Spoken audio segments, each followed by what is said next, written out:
ही परेशान हो तो ईश्वर करे तुम्हारी ये परेशानी जल्दी दूर हो जाए, फिर तुम किसी भूखे को खाली हाथ मत लौटाना। हेमा की सास का ध्यान अभी भी नोट गिनने में ही था। वो गुस्से से झुंझला रही थी और उसने देखा कि जब वो नोट नहीं गिन पा रही है, इतनी देर में साधु बाबा भी भूखे द्वार से लौट चुके थे। हेमा उस समय घर पर नहीं थी, उसे इस बारे में कुछ भी नहीं पता था। सुमित शाम को घर लौटता है तो उसका मन उदास था। क्या हुआ? आप बहुत परेशान दिखाई दे रहे हो। मैंने बताया था ना, जो नया ग्राहक जुड़ा है, जिसने फैक्ट्री में स्वेटर का ऑर्डर लिखवाया था, अचानक उसने मना कर दिया है। मेरा बहुत नुकसान हो गया। मैंने तो माल बनवाना शुरू भी कर दिया था, पर उस ग्राहक को विदेश जाना पड़ा। आज ही उसका फोन आया है, वो माल बनवाने को मना कर रहा है। कोई बात नहीं, आप परेशान मत हो, सब ठीक हो जाएगा। ये नहीं तो कोई और ग्राहक आ जाएगा। आप बैठो, मैं खाना लगाती हूँ। पर ऐसा नहीं हुआ। सुमित की फैक्ट्री में माल पड़ा रहा, पर एक भी ग्राहक ने माल नहीं खरीदा।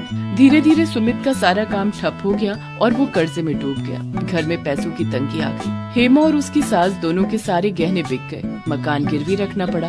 फैक्ट्री को ताला लग गया और वो लोग बहुत गरीब हो गए। एक दिन हेमा घर के बाहर झाड़ू लगा रही थी, तभी वही साधु बाबा फिर से आए। क्या हुआ? आज भी मैं यहाँ से भूखा जाऊंगा? हेमा की सास देखती है ये तो वही बाबा है जो कुछ दिन पहले उसके घर से भूखे गए थे। हेमा की सास की आंखों में आंसू आ जाते हैं। नहीं बाबा, ऐसी बात नहीं है। पहले मेरे घर में रुपया पैसा सब कुछ था, मैं तब भी आपको भूखे पेट भेज रही थी। आज मेरे घर में अन्न का दाना नहीं है, इसलिए मैं आज भी आपको द्वार से भूखा भेजने पर मजबूर हूँ। मुझे माफ करना बाबा, अब हम पहले जैसे धनवान नहीं रहे, हम बहुत गरीब हो गए हैं। रुकिए बाबा, ये रोटी और चटनी आप खा लो। बेटी, तुमने मुझे अपने हिस्से का भोजन दे दिया और तुम भूखी रहोगी? बाबा, मैं भूखी कहाँ हूँ। मैंने माँ दुर्गा का नाम लेकर उनके प्रसाद की मिश्री खा ली, मेरा तो उसी से पेट भर गया। जीती रहो बेटी, तुम माँ दुर्गा की सच्ची भक्त हो। घर में ये परेशानियाँ इसीलिए आई हैं क्योंकि तुम्हारे घर से कभी भी